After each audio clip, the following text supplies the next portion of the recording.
2, 1. 7 things you probably didn't know you need to know. I'm Jamie East, and this is the Smart 7. Good morning, everybody. It's Wednesday, the 1st of February, and it's National Dark Chocolate Day. Ugh. And a big happy birthday to Harry Styles, Linus Roach, Gavin Henson, and Dion Bromfield.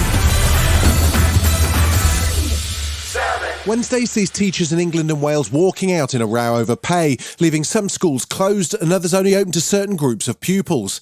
It kickstarts 7 days of strike action by the National Education Union, which estimates around 23,400 schools will be affected. The union members are striking in pursuit of an above-inflation pay rise funded by the government rather than out of existing school budgets.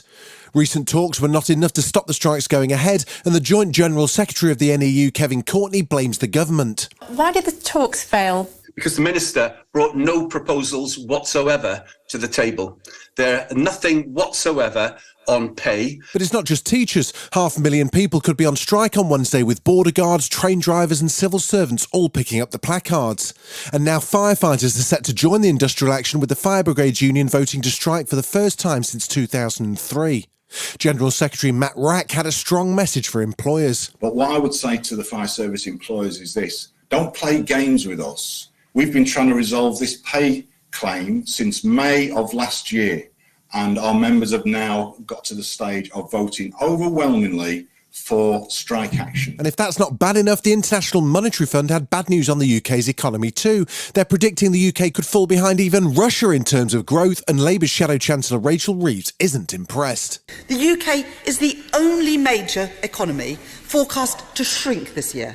Growth even worse than sanctions hit Russia. It may be February, but that doesn't mean any of the ongoing Tory scandals have faded away. The rumbling over the bullying claims against Deputy Prime Minister Dominic Raab just keep getting louder.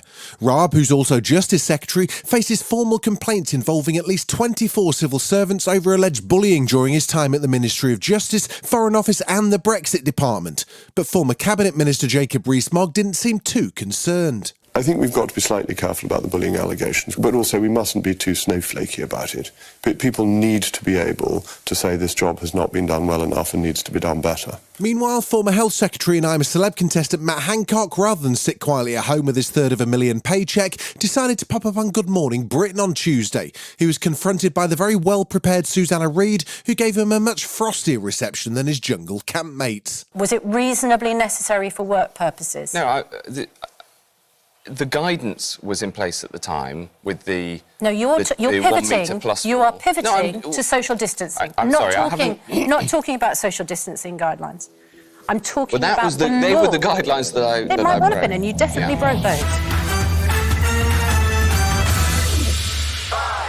It was the 3-year Brexit anniversary on Tuesday, but no need for cake. Turns out there wasn't much to celebrate. Reflecting on the years gone by and what's been achieved, former EU Parliament Brexit boss Guy Verhofstadt said the war in Ukraine may never have happened if Britain had voted Remain. A united Europe, certainly on defence matters, would make an enormous difference. I think maybe without Brexit, maybe there was no invasion. It's also coming up on the war's 1-year anniversary, but former Foreign Secretary Sir Malcolm Rifkin thinks it won't end until Putin realises the damage the conflict is doing to Russia. The Russians may have more troops, but very poorly trained, very poorly motivated. When you're fighting and being killed in a country you shouldn't be in the first place, of course the morale of Russian troops is zero.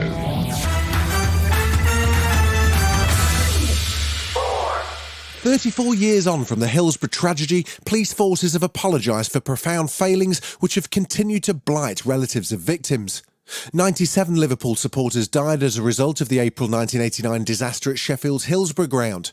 Wednesday saw the National Police Chiefs Council and the College of Policing finally release a joint response to a report published in 2017. And Home Secretary Suella Braverman highlighted the lasting impact of the tragedy. Our focus now is on engaging in a meaningful way with the bereaved families of the Hillsborough disaster prior to publishing the government's overarching response. It's critical that lessons can be learnt from their experience and that they are not lost as we move forward. Still to come on the Smart 7, Eurovision fever hits Liverpool and Newcastle celebrate potential cup final glory. Right after this. Welcome back.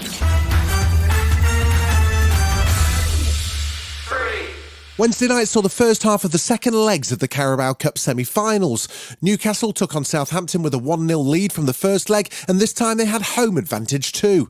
It turned out to be an entertaining game with plenty of goals. It finished with Newcastle winning 2-1 on the night and 3-1 on aggregate, which sees Eddie Howe's side heading into a Wembley Cup final for the first time since 1999.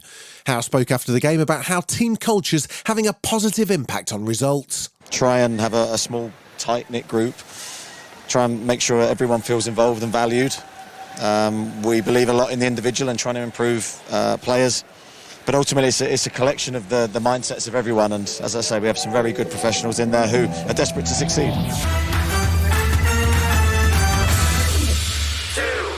Salma Hayek's had a lot to be happy about recently. She's got herself a star on the Hollywood Walk of Fame, she's starring in the new Puss in Boots movie, and she's part of the new Magic Mike sequel. She's really enjoyed working with Channing Tatum, as she explained to Jimmy Kimmel, and it's probably about time she got to enjoy some Magic Mike. I mean, if you're going to start somewhere, why not Channing? But you know what? I deserve it. I deserve that it was the best.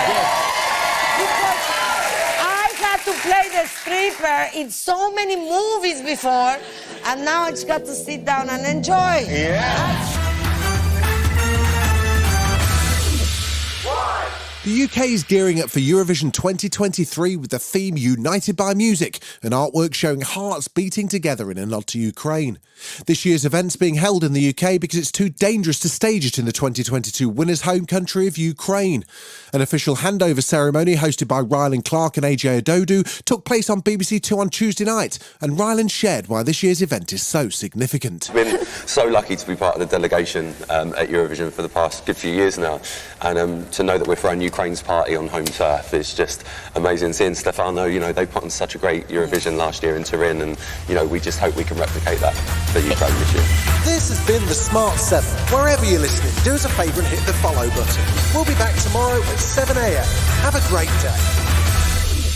Written, produced and published by Daft Doris.